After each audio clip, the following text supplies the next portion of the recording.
Welcome or welcome back to the HIVE MINDS Podcast, where we talk about everything Baldurs Gate 3 related. And I am here with my two co-hosts, Liss and MizuMing, and today we're going to talk about almost everything about the Sword Coast. We're going to talk about some cities, some notable places, a little bit about each city, or that we think might be interesting to know about for Baldurs Gate 3. All right, then let's roll right into it. First, I will be talking about Bryn Shander. Bryn Shander is in the far, far northwest part of the map. It's over by the Sea of Moving Ice and by the mountain range called the Spine of the World, in an area called the Icewind Dales. It's part of a grouping of small towns, which are called the 10 Towns altogether. The population of the city is about 1,200 people, and their main export is something called scrimshaw, which is some sort of an ivory carving that they do there.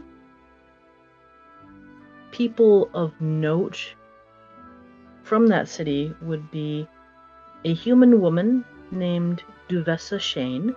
She is an elder counselor who more or less leads the city. There's also Markham Southwell, who is the human sheriff of the town. And at one point, the city was saved by Drizzt Do'Urden and Brenner Battlehammer back in 1351 DR. Bryn Shander appears in a variety of different adventures and books. For the adventures, it appears in Storm King's Thunder, Legacy of the Crystal Shard, and the Icewind Dale Rime of the Frost Maiden adventure. The books that it appears in are the Crystal Shard, The Last Threshold, and The Companions. It also appears in a variety of comics. There were far too many to note, so I just put down a lot. Next, we have Waterdeep. Waterdeep should be familiar, as it is Gale's hometown, our wizard companion. And it's one of the few western coastal cities. It is considered to be a city-state and a member state, as there are a few different collective towns nearby, which is a member of. The population fluctuates a little bit, but is somewhere around the range of about 2 million people. It's a sizable city. Their exports are mostly things like ale or weapons, pretty much anything you would figure would come out of a port town, which is everything. Some people of note in the town are Laurel Silverhand. She is a human who is one of the leaders of the city, along with a council of 16 others. One of the more famous people from Waterdeep would be Mordenkainen. He is a human wizard, very famous across multiple realms. There is Halster Blackcloak. He is also a human and is known by a different handle, the Mad Mage. There is also Durnan, and he is a man that owns the Yawning Portal Tavern, which sits over the Undermountain, which is a dungeon which people can pay money to him in order to go into the dungeon and come out with all of these spectacular things. Waterdeep has appeared in Storm King's Thunder, Waterdeep Dragon Heist, The Dungeon of the Mad Mage, the Vampire of Waterdeep, Blood of Molar, Dungeon of the Crypt, and the Fireplace, as well as Assassin's Run, Hall of the Undermountain, Hoard of the Dragon Queen, The Rise of Tiamat, Marco Volo, Departure, Ori of the Wanderer, and Princes of the Apocalypse. It has appeared in well over 20 books, but some of those include Elf Song, The Glass Prison, The God Eater, The Silent Blade, and Escape from the Undermountain. And lastly, the last town I have in my list is El Turel. El Turel is somewhat familiar in Baldurs Gate 3, as you run across a large group of tieflings that are escaped from the returned city after it was sent into the Nine Hells. El Turel is about 300 miles to the east of Baldur's Gate, and it lies in an area called Eldergard. It's also situated on the river Chianthar, the river Chianthar. Before the events of Descent into Avernus, there were about 33,000 people living there. But after the city was brought back, it was halved to about 17,000.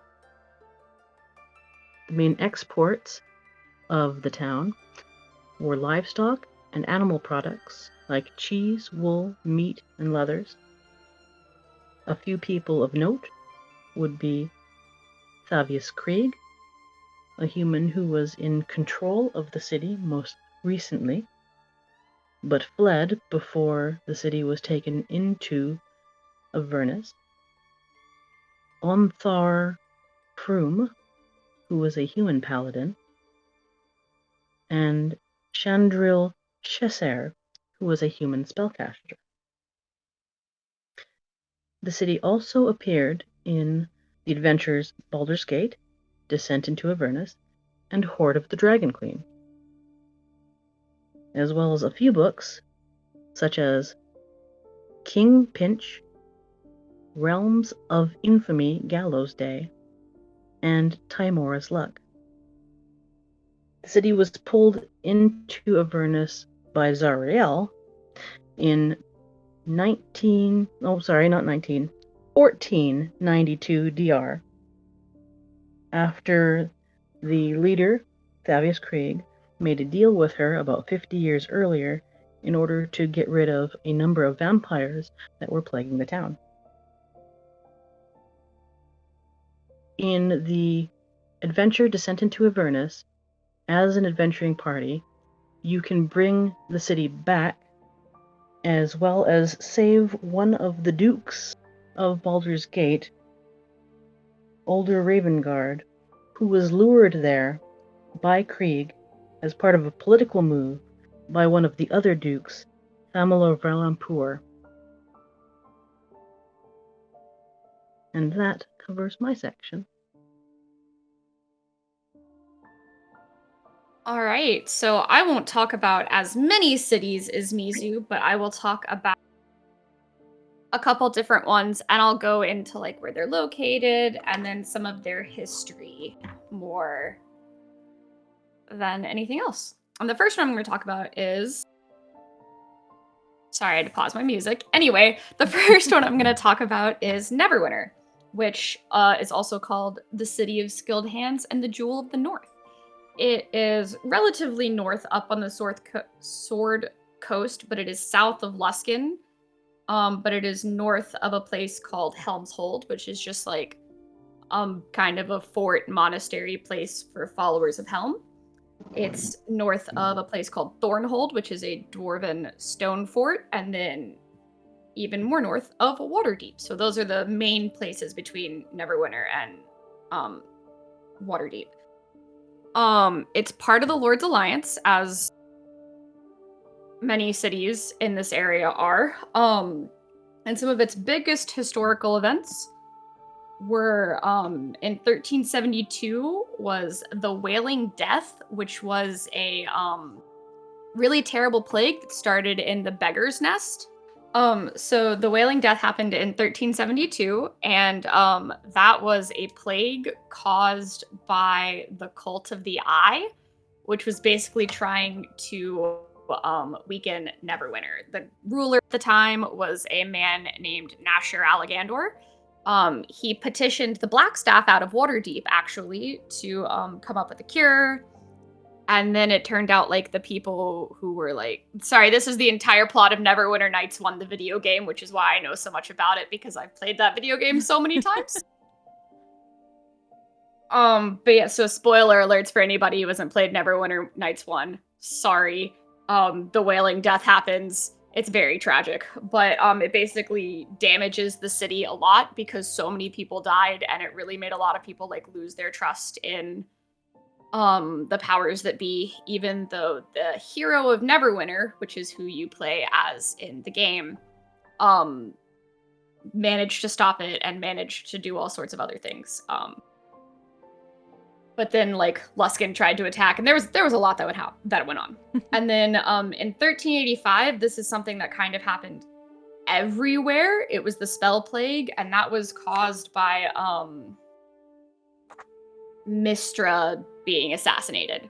So, which, spoiler alert again, I guess. But, so that really messed with the city as well, because, like, they, were just starting to rebuild after all of the events of like 1372 and a little bit beyond. And then we fast forward like 70 years or so, and Netherese loyalists were trying to take over Neverwinter, but it failed. Basically, they were trying to oust the family that was ruling everything, the Allegandors. And it failed because Mount Hoteno erupted and killed the whole like ruling family and destroyed the city and also killed most of the inhabitants. And then the districts and the way Neverwinter was built changed after that. And part of that is because Dagalt Neverember, who, if anyone has played Waterdeep Dragon Heist, recognizes that name. He showed up and basically hired a bunch of people to rebuild Neverwinter, and then also was like, I'm related to the people who founded Neverwinter, because Never is in my name. I'm your lord now. And those are the biggest main things to know about Neverwinter. So the Mount Hoteno erupted and changed the whole, like, look of it. There's now a giant chasm in the middle of Neverwinter, which is kind of cool. But, yeah, so it's a pretty big city insofar as a lot of things have happened there. There's plenty of video games that have taken place there as well. The next city I'm going to talk about is Luskin, and that is north of Neverwinter, just south of the Mountains of the Spine of the World and everything. It is built on the ruins of Illusk, which, you know, Luskin, Illusk, which was a city with a really long and bloody history of getting destroyed and rebuilt and taken over and destroyed and rebuilt and taken over, and Luskin kind of follows that same pattern. It was in 1372, and before that and a little bit after that, it was ostensibly ruled by a group called the High Captains, which were basically glorified pirate captains who ruled the city, but it was actually controlled by something called the Arcane Brotherhood, which was a group of wizards who were trying to gain more power in other places. In 1376, there was an attack by some mercenaries from Waterdeep, and post that and post the Spell Plague, the city just kind of fell apart again, and there was no real easy recovery. But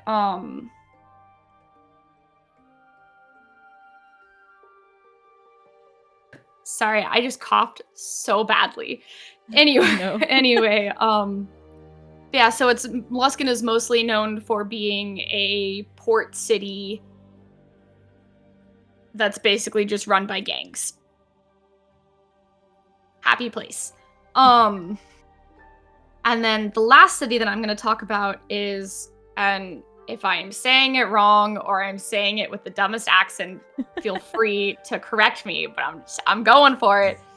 It's the city that we saw in the BG3 cinematic where people were being taken by the Mind Flayer ship. And it is called Yartar. And I'm sorry if I'm saying or having to say it. I just feel really stupid when I say it. I'm sorry. You're just a pirate when it's you located. It's the twang comes out when I say it. But it's located east of Neverwinter and Tribor, and I'm just gonna throw this in here because I like this town. It is like east. I know by directions. Yeah, southeast of a town called Longsaddle, which is just like, it's on the map and it's a relatively well-known map and it's surrounded by werewolves. So. Oh, wow. And like the werewolves like don't bother anybody. It's really interesting little place. It is kind of at like the Yartar is at the, what is the word where two things meet and Crossroads? It starts intersection. Okay. Crossroads intersection of the Desserin River and the River Serbrin. It is also a member of the Lord's Alliance. And it doesn't have too many big history things other than before all of the stuff in 1372 with Neverwinter and Luskan, people tried to get them involved in all of that and to go to war with Luskan, but it didn't work. It fell through. In 1491, which is the year before Baldurs Gate 3 stuff begins to happen, a bunch of the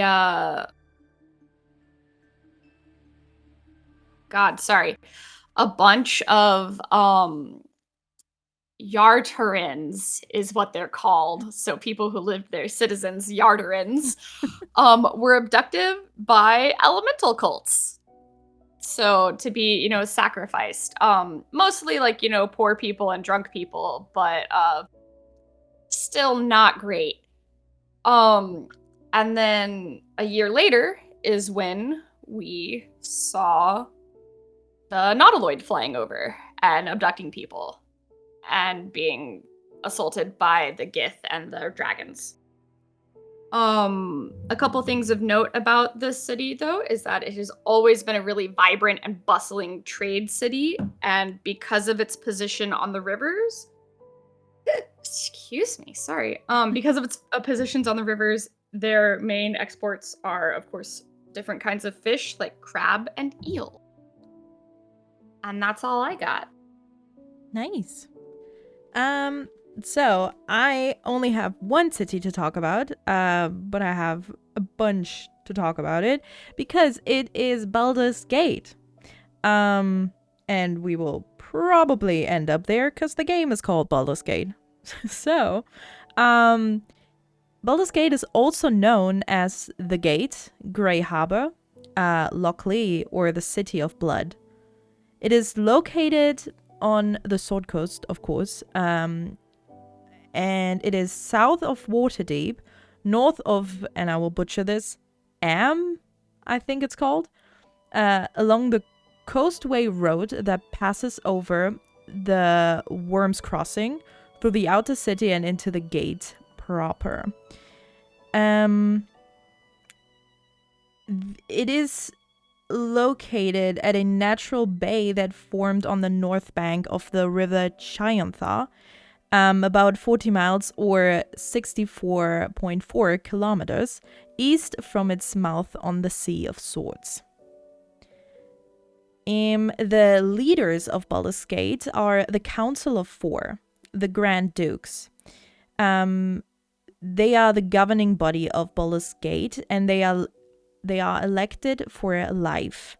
And they are also part of the Lord's Alliance. Currently, we have the Grand Duke Older Ravengard, which we hear about in the game. We also have Thalama, I will butcher all these names, Thalama Vampur, Dillard Portier, and Belian Stelmain. And we're going to talk about later a little bit about these Grand Dukes, because there's a lot of very interesting stuff happening to them and with them. The city is protected by the Flaming Fists. They are the city guards, and they are the most powerful and most expensive mercenaries. Baldurs Gate's exports are dyes, fish, lamp oil, or trade coinage. And the trade is a very big part for Baldurs Gate because of their location on the river and near the Sea of Swords. And they are connected, and I think the biggest harbor city on the river Shaintha.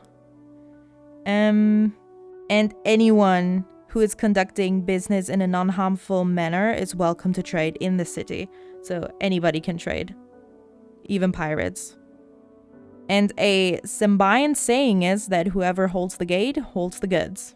Then the population of Baldurs Gate, it is a metropolis, and currently in the year of 1492 DR, we have about 100,025, or like 125,000. I don't know why I said that so weirdly.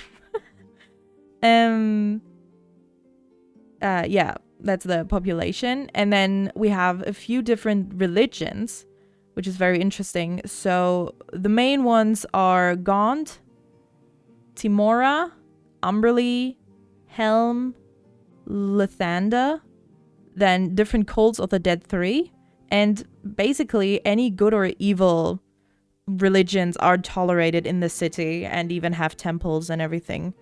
So there's not much, everything is tolerated. And anybody is actually welcome in the city, as long as they're behaving. That's the thing.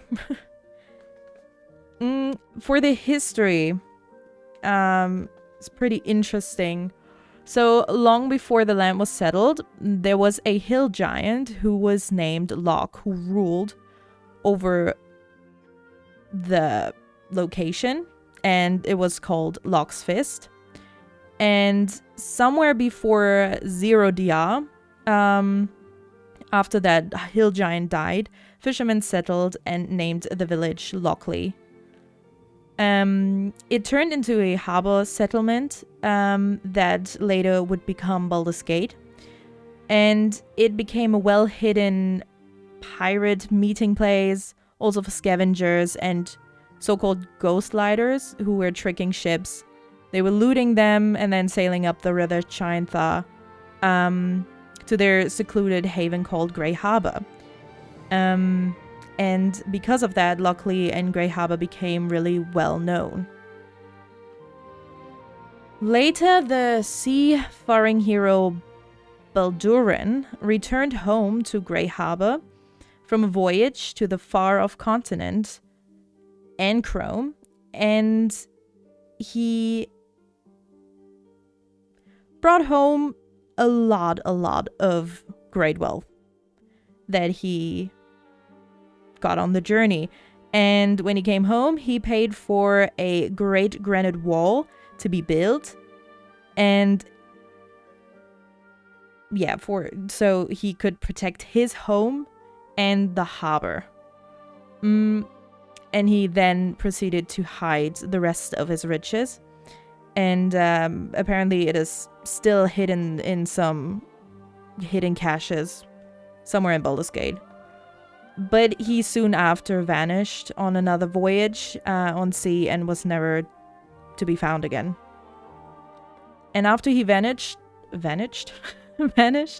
local farmers took control over the wall's construction and used it to also protect their farms and homes rather than only the harbor. That attracted others who also wanted protection, and the hamlet swelled in size. Then the walled region of Grey Harbor is now known, or was known, as Old Town, and the newly built buildings between the southern wall and the harbor was known as Heapside.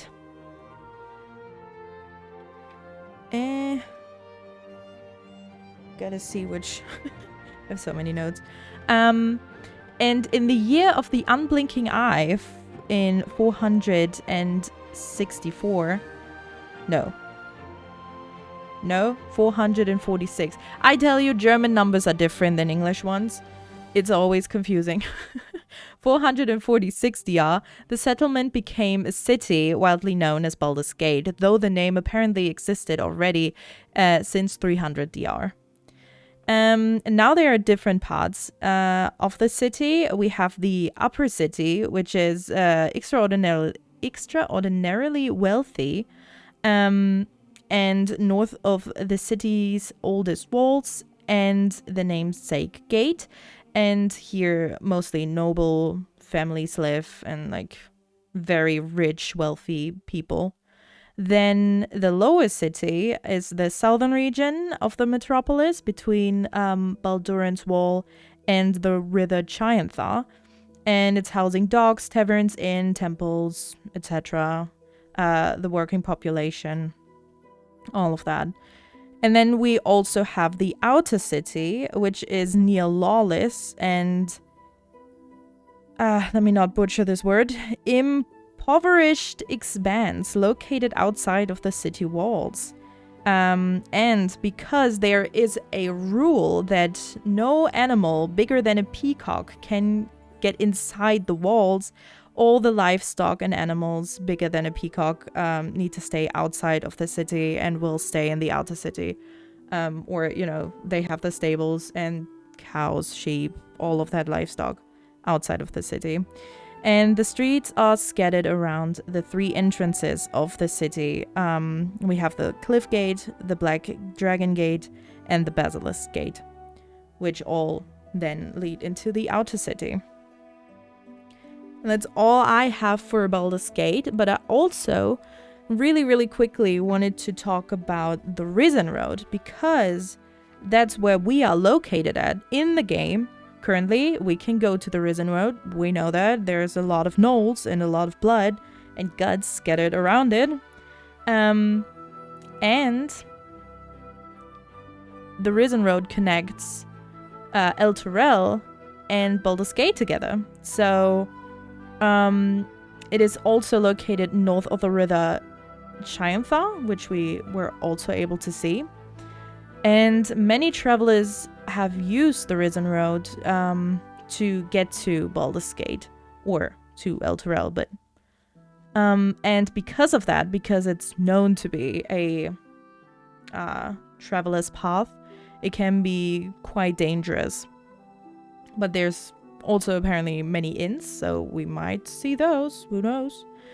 And interestingly enough, on the Forgotten Realms wiki page, for the Risen Road, there's a little section that says that the Githyanki and their red dragon blocked a passageway across the road in search of a weapon in 1492 DR, which is now that we are playing in the game, which I find very cool and interesting. Then some notable locations that were also on the wiki page were the oh my god, I'm gonna butcher this. I think it's the Wowkeen's Rest, which is an inn, also a hidden refugee for Zarenterim, and it is the burning town-ish, the burning inn that we can find and get the older Raven God quest in, that we can save the I don't know, it's not the Duke, but you know who I mean. I forgot her name. So that is very interesting. Then also on the Risen Road there is the Moonrise Towers, of course, which we haven't seen yet. It was described as fortified home of High Heralds of Faerun. I can't say much about that. Then we have the Shattered Sanctum, which is a Selûnite temple that fell to ruin. And we saw that. That's where the goblins are hiding out in. As well as Moonhaven, which has also, alias the Blighted Village. It's a town that was built around the temple. And it is also the town that we went into and that the goblins also now lived in. And it is east. Is it the... Now I can't read my own notes. Great. But I think it's Moonhaven, who is east from Moonrise Towers.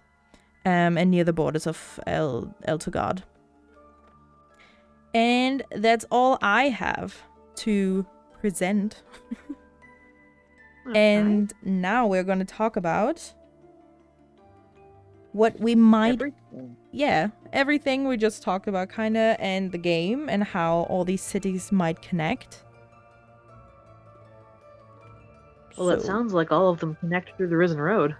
Yeah, definitely. I think so. They, oh, whoops. I accidentally turned off my headphones. Great. It's not like you were using them. Nah, I don't need to hear you. What? No, it's really, really, really interesting. I mean, I don't know if these locations for the Risen Road were known before Baldur's Gate 3 was made, or they just added them now. I'm fairly certain they were using what was already established, I think. Yeah. Mm-hmm. As far as I'm aware, going forward from Baldur's Gate 3 as a game, Wizards of the Coast is going to use the ending of the game as canon lore going forward. So they had to use things that already existed in the world in order to continue to build things off of. Mm-hmm. Yep. Yeah, definitely makes sense.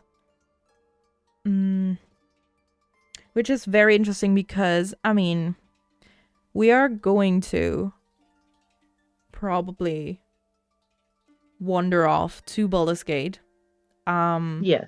I think Moonrise Towers is... I mean, it says here it's east. The Moonhaven is east from Moonrise Towers. So... I'm not sure right now if it's like in the middle from where we are now to Baldur's Gate. But it's probably on the way.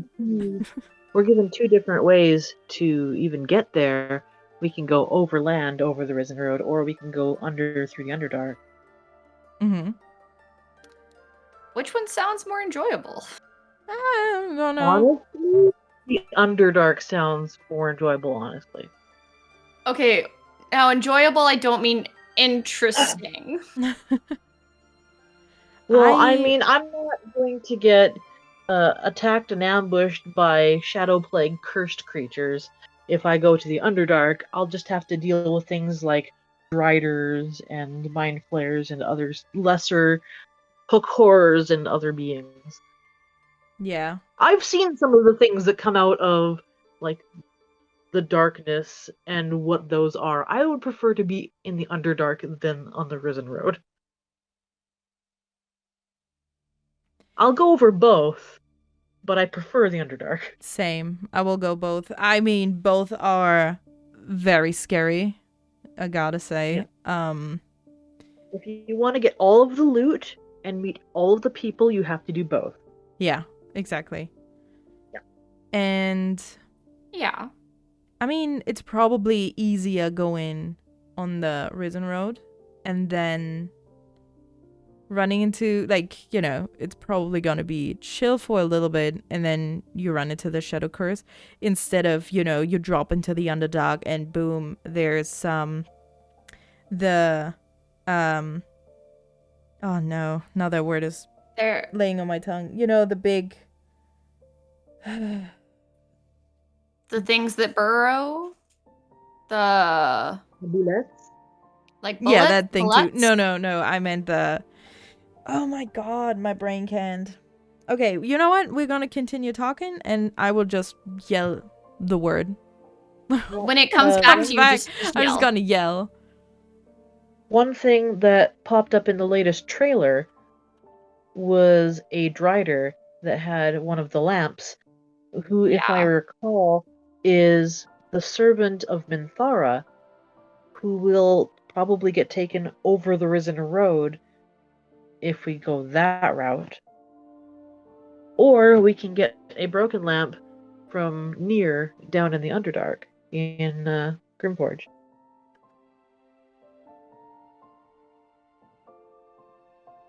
I'm still thinking about that word. You're okay. Is it a person, place, or thing? It's the half human, half cow thingies. Half human, Minotaur? half- Yeah, the Minotaur. There we go. God damn it. Because okay, so the first time in this game I ever went to the Underdark, I ended up in the bullet fight, and then like 3 Minotaurs and another bullet appeared, my and I God. couldn't get out of it. Yeah, no. Oh my goodness. Damn. That's the thing. You go into the Underdark and it's like, if you don't know what's waiting for you there, you're gonna walk into You're going to so be many dead. fights. Yeah, insane. and like a map of the Underdark or a guide or something. Like when I took in one of the campaigns that I wrote, I had my players go to the Underdark, but they had a guide to get them where they needed to go. Mm-hmm. Right. And so they still ran into like Cult of the Dragon members because you gotta throw a little fun stuff in there for them every once in a while. But they ran into less trouble than they could have because they had someone who knew where they were going. Yeah. I mean, if you go with a Minthara route, right? With her quest, If you were to go the evil route, yes. Yeah, you do get a guide. Yeah, but then you have to have Minthara and you can't kill her. True. And she still tries Not to that kill I you, would. even though even if she loves you, she wants to kill you. She leaves you for a time, so you don't technically have her yet. Yeah, true. She will maybe come back. The thing also She is... leaves so that you can meet later at the Moonrise Towers. Mm-hmm. The thing also is, like, for me, I've been playing for so long. For almost like 2 years now, I think. And I got used to the way I played. And getting into the Underdark, into that Underdark Selûne temple thing. And being used to just running around, chilling.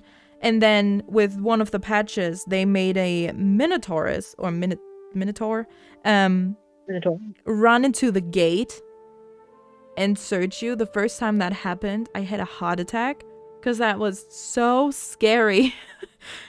You're nowhere safe. It's insane. Yeah, pretty much. The Underdark is just pure terror all the time. Mm-hmm. Because yeah. Or if you're in the Myconid village and you walk a little too far and then bam, there's a hook horus. Just absolutely obliterating you. Or explosive mushrooms. Yeah, that's Yeah, I was going to say the mushrooms, like, I didn't realize what was going on and I was autopiloting and then my whole party died to mushrooms.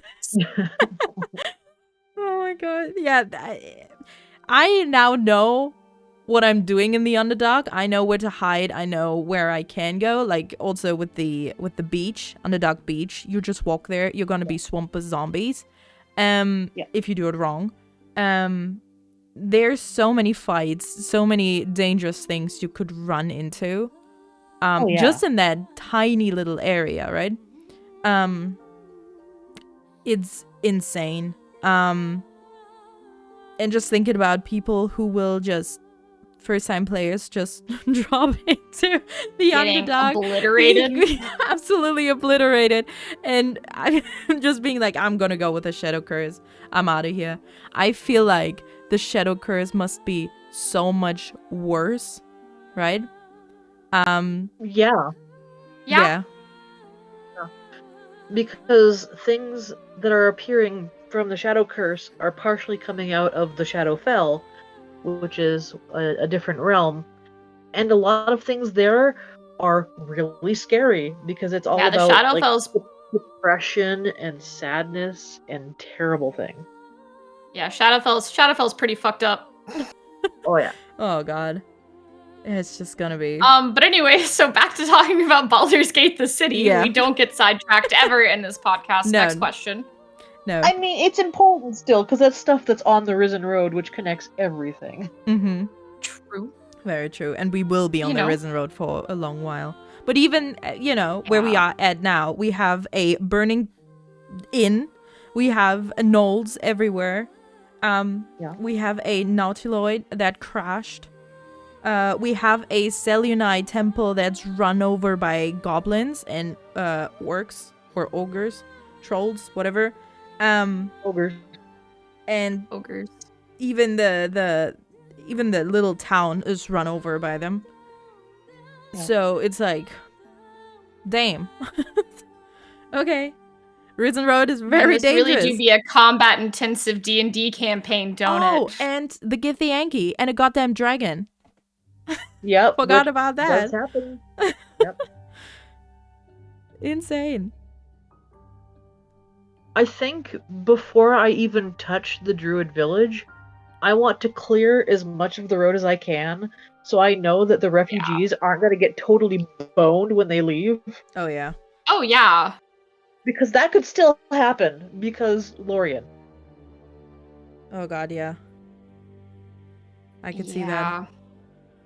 Like, last time, we talked about how several of the other beings infected with the tadpoles are still there when you kill them, and you've got a chance to destroy them. Just thinking about all of the things on the road, all the way up there, what if you destroyed the Gnoll leader, but you didn't destroy the tadpole, and it got into one of the infected refugees? Like, what happens if that happened? That would be crazy. Oh, That yeah. would be a thing that I could totally see happening. Oh my god. Now I'm getting anxious Right? about all the Right? choices. Oh no. With so many things that could go wrong, it's better to try and make things as easy as possible for everyone else beforehand. Very true. Actually, Yeah. like, I want to know what happens if you do not clear, let's say, the Blighted Village, because you don't have to. Because when Right. you fight the Goblin camp, right, you can still go into the Blighted Village. They will not attack you. They are not Well, that's hostile the against thing, you. too. Like, that's the thing, too. I want to know if there's something that we can do with that village later. Because it's cleared out of everybody. Why can't we send some people there? True. It's our new home base. Yeah, like just a little mini base for some of our companions that we come across later, maybe? If we clear it out, then they've got no problem. I mean, If we even don't- the refugees, right? Because The they're refugees are refugees, they going- don't have. The I know. refugees are going to Baldur's Gate, though. True. They didn't feel like stopping anywhere else. They just wanted to go straight to Baldur's Gate. Mm-hmm. True. True. That's understandable. I mean, we do find those 3 ogres eating a tiefling in the Yeah. one building. Yeah, So yes. I mean, also, the little Moonhaven village thingy is pretty much destroyed. yes. The houses Yeah. don't really work And anymore. the woman that you're talking about is Floric, I believe is her name. She is a wood elf. She's the woman that is in the inn that's on fire. Oh, yeah, exactly. That lady. That lady. That yes. lady that we can.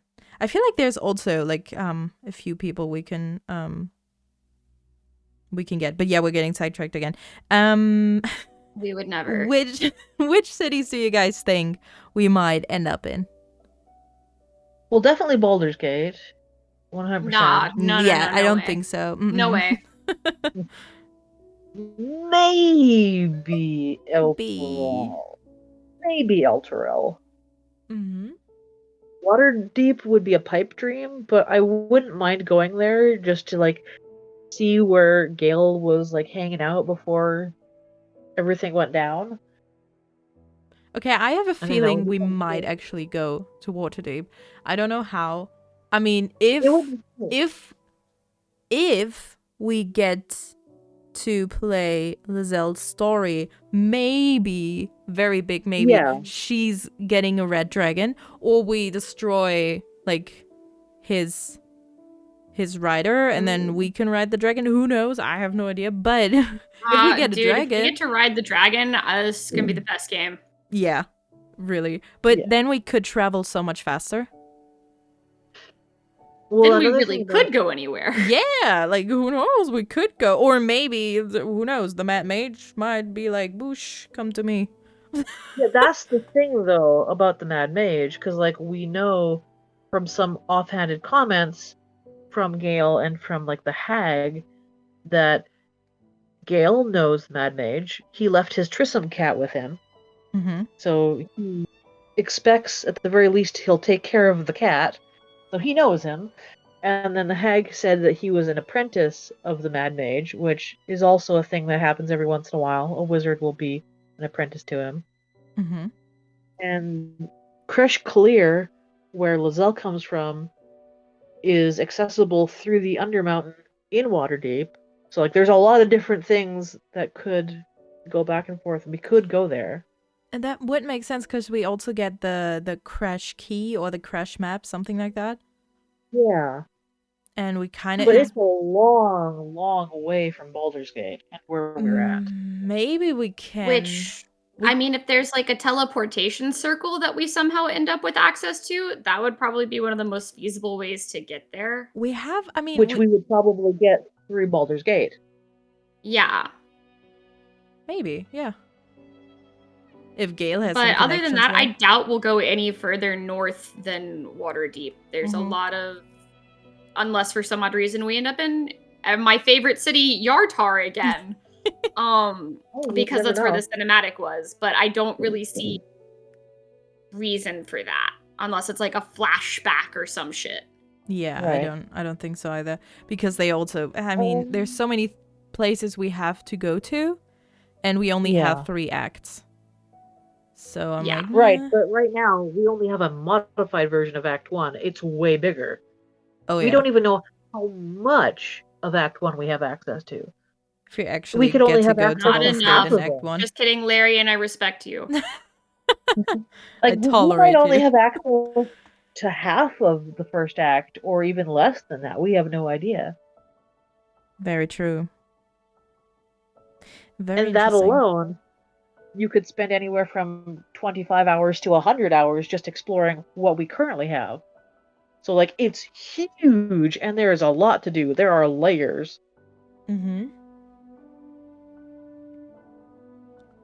But I think Yeah. Liz mentioned teleportation, and yeah, like, Gale could probably get teleport for, like, what is it, a 5th level spell?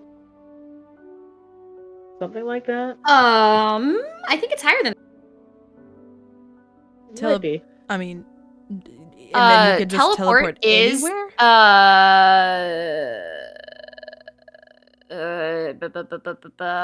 It is a 6th or 7th level? 7th level. Yeah, it's a 7th level spell, which you're not going to get access to until you're higher than level 10, I think. So- Right. Oh, we So could get that though. potentially- I think Potentially we. we could teleport What's the max to level? places. I think. We don't Because know. I think you get 7th level spells at like level 12 or 13. I'd have to look. Yeah, right now we're thinking that the max level will be somewhere right around 14 or 15. Mm-hmm.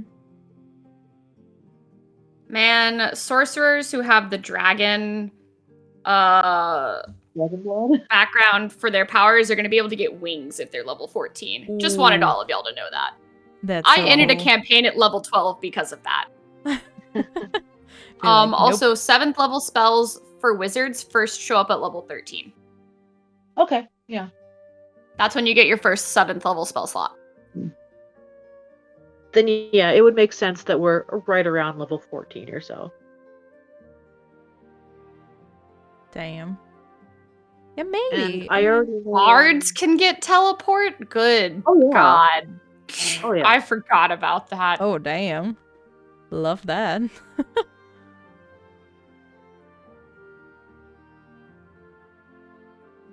yeah, we'll definitely be spending the majority of the time in and around Baldur's Gate, but I think it would be cool if, like, for little things, we're able to just TP over to Waterdeep and go to maybe a couple places there to, like... There is the potential, and I do look forward to that.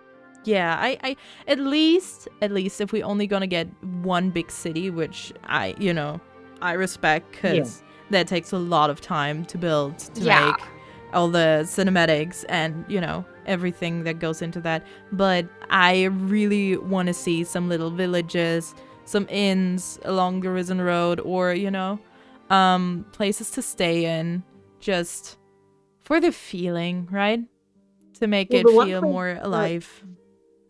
The one place that we do visit is that one building just sort of off to the side of the road that has the Paladins of Tyr who are chasing Karlach. Mm-hmm. But, like, we will run into a couple small buildings here and there, for sure. Mm-hmm. Yeah, I hope they are not all run down, though. Well, it really depends. Like, their world is crazy. Yeah. True. Especially now. Yeah, especially now. I mean, actually, that inn shouldn't be run down, but it was, burned down by drow and goblins. It's not as advanced as our world, and they don't have the same equipment to fix things just whenever they want. Yeah, true. It's all about access to stuff.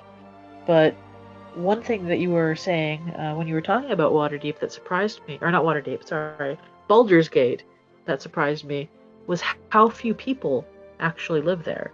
Because in comparison between Baldur's Gate and Waterdeep, you said like something a little over 130,000 people in Baldur's Gate, but there's like 2 million people in Waterdeep. That's such a disparaging difference of people. Mm-hmm. Yeah, it's just 125,000 people living in Baldur's Gate. Nothing. I think the thing is, it is not a huge city. It is a metropolis. It is built around that natural bay, right? Yeah. So I think, and because it's like closed off by this wall, right? True. There's not much space, I think, in there, but I think because of all the trade and because of their location, they're of like such a high value and importance, and pretty much, I guess, pretty rich. Because of it, because no one can really, sail or go up or down the river Chimthar, go into the Sea of Swords without having to cross Baldur's Gate. And I guess they have protections around that. They apparently, I didn't cover it, but there was also like a tax revolt going on because of the old town and the heap side. That was about the diversion with the Great Wall, and everybody who wanted to cross into like the old town had to pay taxes and all of that. And the people from the heap side, being not as rich as the people in the old town, they didn't want to pay. And then the heap side, which consisted of a lot of like pirates and scavengers and people like that, they attacked the old town. And they're still taking, I think for every gate or anything like that, they take taxes. So they get a bunch of taxes. They have a lot of trade going on. There was something said also that they were trading silver or something like that. And because they were the only ones doing it, they were able to set the price to like 5 pieces of gold or something like that. Oof. Yeah, very, very expensive. Let me see. You know what? I'm just waiting for the party to get into Baldur's Gate and find one of the magic fast travel ports, so we never have to pay taxes for entry or exit ever again. Oh god, yeah. I could get behind that. Yes. Use the Netherese teleportation circles and say, screw having to pay to get in. Screw taxes. Damn right. By the way, we do not support oh god, I forgot it. Tax. Here at the Hive Minds podcast, we support tax evasion and tax fraud. In fantasy world. But only if the IRS isn't listening. Well, I don't know. I mean, I don't have to worry about the IRS. I'm not American, and neither is Lena. Same. It's all you. It's all you. The Germans can't understand me, right? They don't know English. Oh. But yeah, it would be really, really cool to see other cities, but I think the only big city we're gonna get is Baldur's Gate 3. It's Baldur's Gate. In Baldur's Gate 3. Baldur's Gate 3? It's the third city. Well, there are 3 gates. Yeah, true. True. Now, I know that before we started, you wanted to touch a little bit on the Dukes. Oh yeah, Did you I want to forgot comment about that. on Yeah, so apparently, something interesting is happening to the leaders of Baldur's Gate. And so we have, as I said, the 4 dukes. We have Older Ravengard, Thelema, Venthapur, whatever, these names, okay? Dillad Portier and Belly Stelmane. And we know from Baldur's Gate 3 that Older Ravengard has been kidnapped. Then do you guys want to? Because I don't know the history on lore when things happen to them. So do you guys want to do that? From our very first podcast, when I was looking up information, I did find out a little bit about everybody, except for Dillard Porter. He didn't really have anything too interesting going on with him, but the other 3 did. For Thelema, for instance, at this point in the story, she's dead. She is just straight dead. So now, technically, there are 3 dukes. She died in Descent into Avernus, which is a direct prequel to Baldur's Gate 3. And I think Krieg from Elturel is also dead as part of that storyline. But Older Ravengard was kidnapped after he got back from Elturel, which is just now finally back from the 9 Hells, which adventurers also helped bring back after that adventure of Descent into Avernus. And that was a plot by Thelema to get Ravengard sent to the Hells so she could become the new Grand Duke, which is currently held by Ravengard. Mm-hmm. So it's like political maneuvering and stuff going on here. So I thought that was kind of interesting. Yeah, just definitely. to get into the politics of Baldur's Gate. And then we have Bellianne Steelmane. Still, I have no idea. Who apparently is being controlled by mind flayers. However, not the absolute. That we know of. For now. Yeah, because she was attacked by the mind flayers 10 to 12 years before the current date of like what's going on with Baldur's Gate 3. Mm-hmm. Her mind was invaded, and she is constantly fighting against the influence that the mind flayers put her under at that time. So she is influenced by the mind flayers, but not specifically the absolute, because that is a completely separate group of mind flayers. Still mind flayers. Still Yeah, not still too mind good. flayers. And very interesting, maybe because she is under control of mind flayers, and we kind of have a tadpole and can use mind flayer powers. Maybe we can also have some powers over her. Who knows? We can already influence anybody with our mind flayer powers. Mm-hmm. Yes. We can do that already. Yeah. What she needs is somebody to cast like greater restoration on her or something to free her from the mind flayers. But nobody knows that she's infected by them. What happens if we give her the ring we got from Ammelium? It might help her.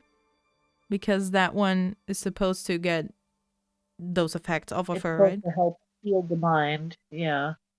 That would be interesting. It could possibly help. But the thing is, we don't know that she is being affected by mind flayers as characters. As a player, you might have that information outside of the game, but in game, most people aren't going to know this. Mm-hmm. Very true. Maybe she tells us, or maybe we log tadpoles. Well, She cannot tell you because she's under the influence, so she'd never be able to tell you. And she also does not have a tadpole, as far as I know. Yeah. Maybe they want to tell us. They're like, ooh, hello, Thrall.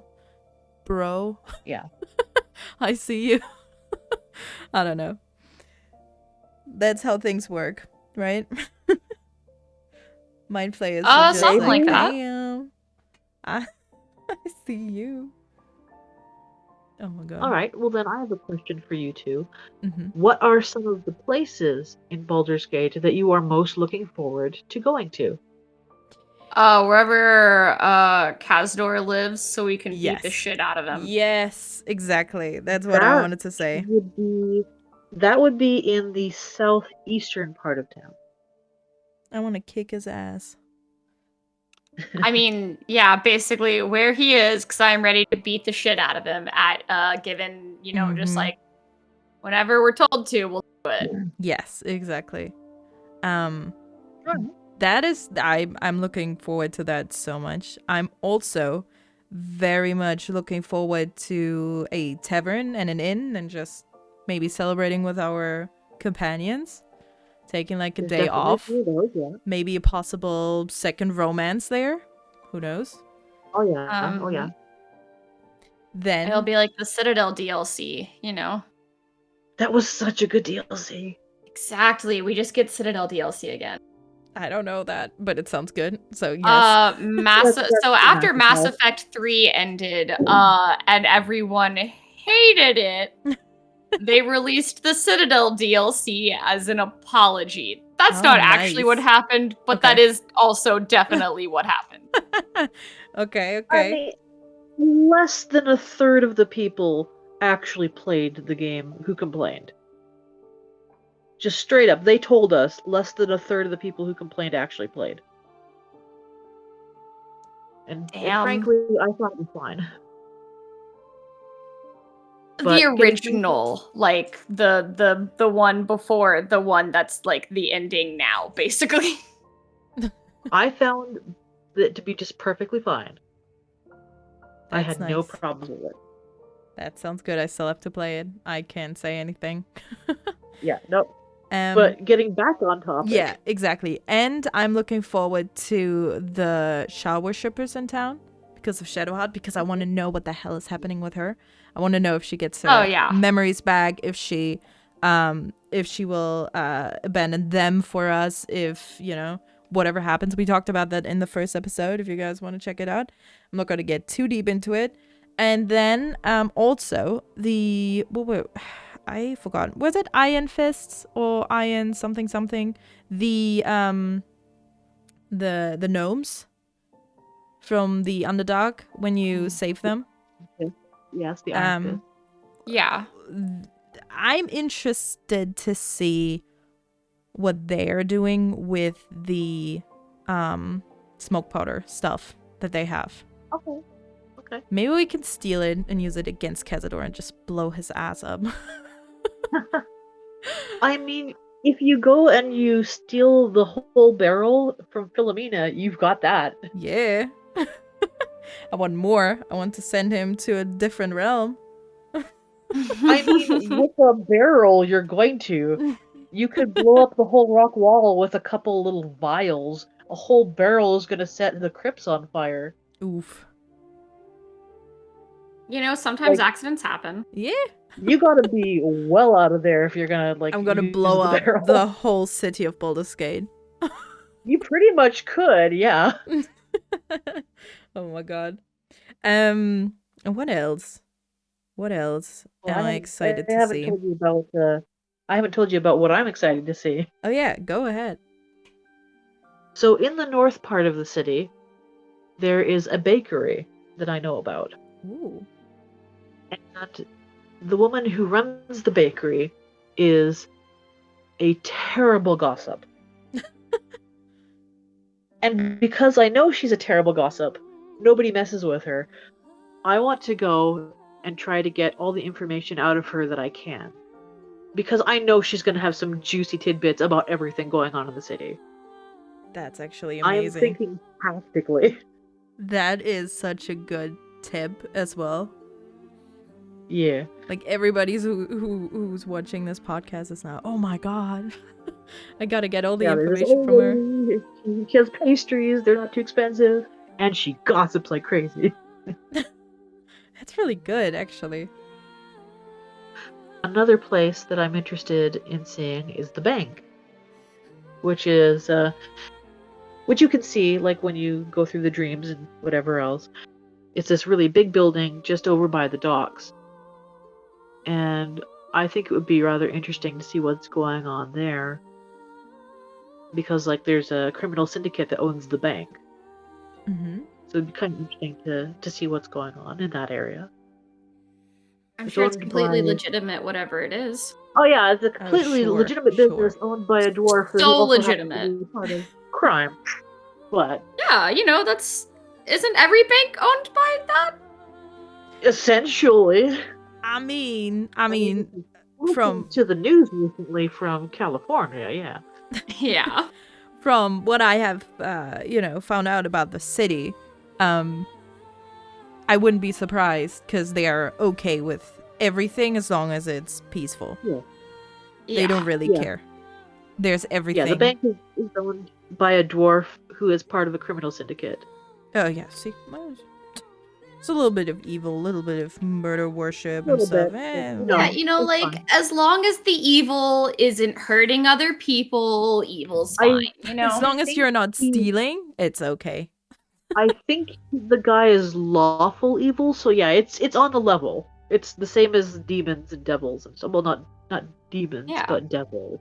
Yeah, I mean, apparently Cazador can also just, take lives, but it's okay. Well, when you're a bajillion-year-old vampire. I can see that. I guess he must live in the upper city, too. No, he's not in the upper city. Oh, really? Okay, interesting. Like I said, when you go into the city, where Cazador's place is to the southeast. He's over where the crypts are. That's where his family home used to be before it was, like, burnt down and looted and turned into the city crypts for burying people. Oh, damn. Oh, I was gonna say it so that he could be closer to his bed because vampires sleep. Well, yeah, you'd want to be closer to your coffin as well, but yeah. But that's where he lives. He lives in the southeast. Mm-hmm. Okay. Yeah, I'm envisioning him in a big villa. I don't know why. Oh, yeah. The most anticipated place that I want to go to, I don't know if it's going to be accessible, but I want it to be, is the bathhouse. Ooh. Yeah. Uh-huh. I will take my companions in the want bathhouse. to see a working bathhouse because I can't think of more than maybe a couple of games that have a working bathhouse actually in them. I want to see the working bathhouse in Baldur's Gate that had the cult of Merkel in it that you had to deal with in a previous adventure. I want to see that place. Interesting. I'm trying to think of other games I've played that have a bathhouse, and I think It's Assassin's so Creed Odyssey good. had one, but you definitely just snuck in, murdered a man, and left. Yeah. There's not a whole lot going on with that sort of thing. I want to be able to relax there for like a day. Ooh, yeah. Yeah, that's... Can everyone be wearing towels, please? Yes. Given that there's already nudity in the game, I want to be able to either have everything censored or uncensored depending on settings. Yeah. I just want to There you- enjoy myself. I would, if there would be a working bathhouse, and there's like, you know, genders and, you know, different parts to go to, I would definitely make a male and a female, you know, just... Hot tub stream with Yes. your companions Yes. from the bathhouse. Exactly. And you could potentially have another romantic encounter there. Maybe flirtation. In front of I don't know. people? Yes. I don't know if you could actually have a hideaway Well, that's the thing. romance, There's- but like super flirty. Like I could see that happening. Well, that's the thing, though. Like, in a bathhouse, you've got different sections. You've got, like, the male section, the female section, private rooms, and then co-ed. Nah, even in the private rooms, there's too many people around. I don't know. No, thank you. I've never been in a bathhouse, so I don't know. Or seen how they are in games. So I can say Yeah. that I just know normal swimming pools, so Well, yeah, no, regular pools are very different. yeah. Very, very It's just a big old communal pool. The kids are peeing in it. Oh god. different. But what I also want to see is I want to be able to go into as many shops, into as many Yeah. houses, you know, is kind of hard. But let's say the way it was in Fable 2, you could just you know knock on doors. Some wouldn't open, but normally you could go into any house, Yes. and that's like kind of how I want to have that.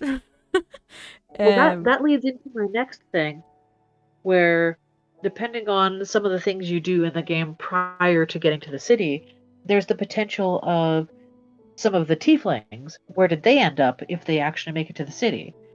They said that they'd want to Yeah. party with us and stuff, so we could have a place in the city that has them. We can like talk to them and visit them and stuff like that.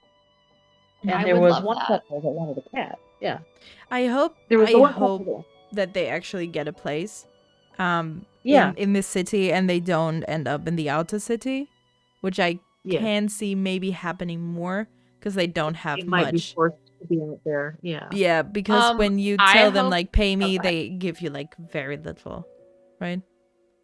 I just hope that no matter where they end up, inner city or outer city, mall still has an underground business. Yes. Yes, Yes. because you can, you know, you pay her, and when you get there, I want her to be able to give me all my investment back. And there's all the money. also the couple, the halfling couple from the Myconid village, where they've yeah. got a business up there in the city as well. And There's a depending few on how people. that particular adventure ends, it's either the wife is still in control or the husband has control of the business again. And you Mhm. can get stuff for like wholesale or whatever from those guys. Mm-hmm. So there's definitely a lot of potential places that you could go to and people that you can run into that we help before we get there. We could have a lot of allies. Ooh, also the And I guy kinda look that forward to seeing what happens. the guy that can make you a portrait. Yeah, That dude. Oscar. Yeah. Oscar. And I Love think him. the Zarentarim as well, right? Yeah, they've got some stuff there. There's also the large tower in the upper cities, which is from the original games. Who was it, like Lokar or something like that? I think his name was the wizard who was of no circumstance, but that wanted to hire on that one tiefling wizard back in the Druid's Grove, who used to be an assistant to the guy who owned the tower a few hundred years prior, but then he bought it after it was put on sale after he died. Mm-hmm. There's that guy in that tower we could visit as well. That's sort of in the higher levels of the town and the western side, I think. Mm-hmm.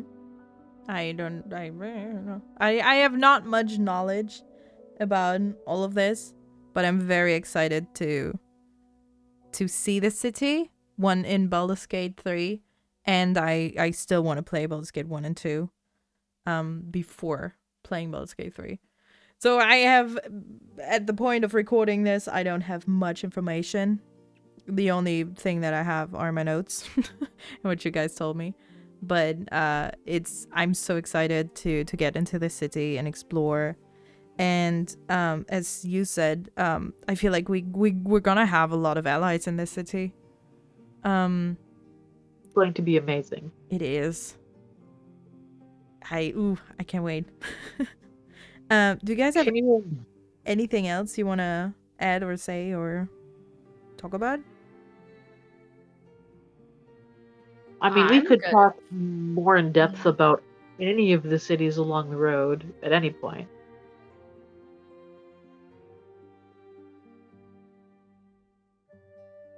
Do we have As more? far as today goes, though, I'm good. Yeah. How about a couple of honorable mentions then? Yeah, we can do that. I have none because I don't know anything. Okay.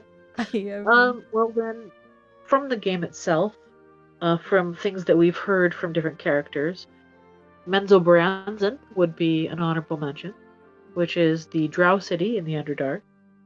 Mm-hmm. I don't know that we'll ever go there, but an honorable mention nonetheless. I would also say Candlekeep. There's a potential that we could go to Candlekeep. That is also from the first couple of games.